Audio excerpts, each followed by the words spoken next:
Գյուրջան Կասկադ, հասանելի բնակարաններ 65 ամիս մարման ժամկետով։ ABC Media Սադամակարյան, պարոն Կոստանյան, Երևանի շին բարեկարգմանն անդրադառնանք, Երևանում ամեն օր նոր շենքեր են կառուցվում ու կառուցապատողները չեն պահպանում անվտանգության կանոնները։ Նախընտրում են, դուք նշում եք անդադ, որ վարչական տուժեր են կիրառվում, բայց տուգանքներն այնքան քիչ են, որ նախընտրում են ամեն ամիս տուգանվել, բայց անվտանգության կանոնները չպահպանել, որտեղ նույն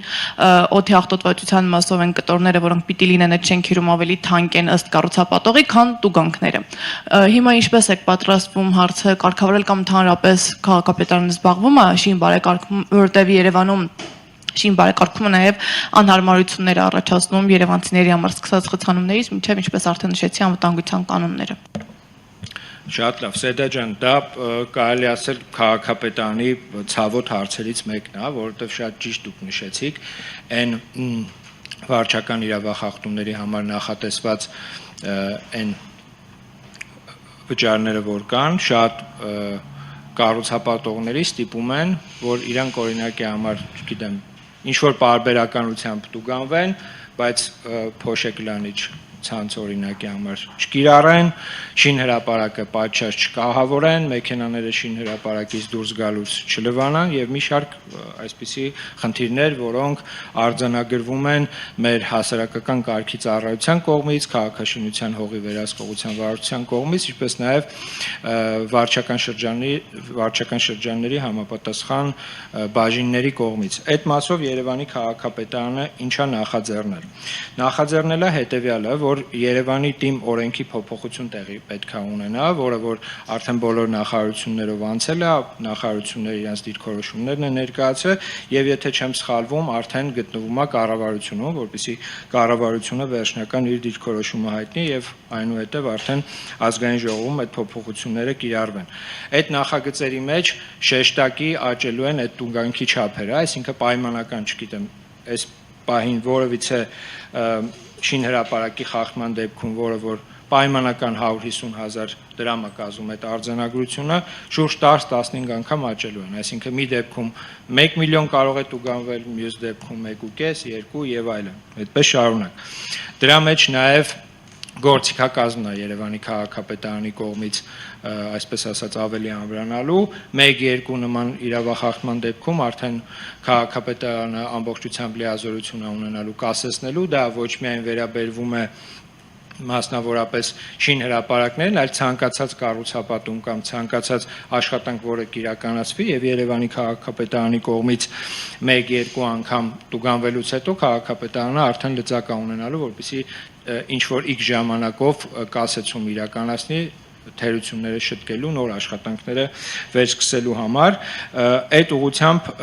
արդեն մեր կողմից բոլոր առաջարկները ներկայացված են, մի շարք փոփոխություններ են այդ մասով սպասվում եւ առաջիկայում լիահույս ենք, երբ որ կընդունվի Երևանի մասին թիմ օրենքը, արդեն այն գործիքակազմը, որը որ մենք հիմա ունենք, բայց ոչ բավարար է եւ նաեւ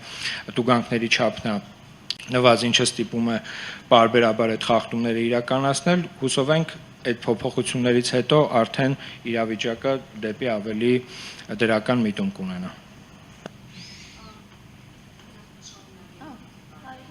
Ուզում եմ շարունակել բարձրահարկերի թեման մեկ այլ խնդրով, անզեն աչքով էլ տեսնում ենք, որ հաճախ բարձրահարկերը կառուցվում են նեղ փողոցների վրա, ինձ հետաքրքիր է ինչ ուսումնասիրություն է արվում, մինչ շին թույլտվություն տալը, ուսումնասիրվում է այդտեղ ինչքան բնակչություն կա եւ եթե այդ շենքը շահագործվի եւ մի քանի 100 ընտանիք այդտեղ ապրի, ինչ բարդություններ են առաջանալու։ Օրինակ Ռուբինյանց փողոցի վրա կառուցվում են մի քանի բարձրահարկեր, որտեղ մի անգամից մի քանի 100 ընտանիք է բնակվելու։ Եթե հաշվի առնենք այդ ընտանիքները միայն ամուսիններ չեն, երեխաներ են, ապա որևէ կոմունիկացիա այդտեղ չկա, անգամ մարդկանց արտմետ բժշկական կենտրոնն է այնտեղ, այսինքն այստեղ առաջանալու է ոչ թե միայն մեքենաների շարժի խնդիր, այլ սովորական մարդիկ իրար կողքով չեն կարողանալու անցնել եւ ամբողջ փողոցն այդպես ես միայն մի օրինակ եմ բերում։ Ինչ մոնիտորինգ է անցկացվում, ինչ չափորոշների հիման վրա է տրվում, որովհետև մարդկանց կյանքը այդտեղ բարդանում է նաև, այդտեղ տրանսպորտ է աշխատում։ Ինչպես է տրվում շին թույլտվությունը, ինչ հաշվարկներ են արվում մինչ այդ։ Տեսեք, ես նախորդ մեր հանդիպման ժամանակ այդ մասին խոսել եմ, հիմա փորձեմ կարելի ասել գրեթե նույնը ասել, էլի, այն շինթույլտվությունները, որ տրվում է Երևանի քաղաքապետարանի կողմից, դրանք անցնում են մի շարք կառույցներով։ Այսինքն սկսած քաղաքաշինության կոմիտեից, այլ կառույցներից պետական իրանք անցնում են համալիր փորձաքննություն, այսինքն ես գուցեև համակարծիք եմ ձեզ հետ, որ օրինակի համար արդյոք արժի պայմանական որևիցե ձեր կողմից նշված նեղ փողոցի վրա նման բարձրակեր կառուցել, բայց տեսեք, մենք գալիս ենք ոնց ենք առաջնորդվում, էլի առհասարակ ցանկացած շինթույլտվություն, որը վերջնական որոշումը կայացվում է Երևանի քաղաքապետարանի կողմից։ Մեր կողմից չկա տրված որևիցե շինթույլտվություն, որը օրենքի սահմաններից դուրս լինի։ Այսինքն վերջնական, երբ որ շինթույլտվությունը տրամադրվում է Երևանի քաղաքապետարանի կողմից, դա նշանակում է, որ արդեն նշածս ենթակա տարբեր կառույցներ, քաղաքաշինություն կոմիտեից մինչև այլ կառույցներ, իրենք իրենց դրական եզրակացությունը որպես այդպեսին տվել են։ Գուցե այստեղ կա, չգիտեմ, օրենքում որոշակի փոփոխություններ անելու, որպեսզի ձեր կողմից բարձրացված նեղ փողոցներում կամ խիտ բնակեցված փողոցներում հերթական բարձրարկը չկառուցվի, բայց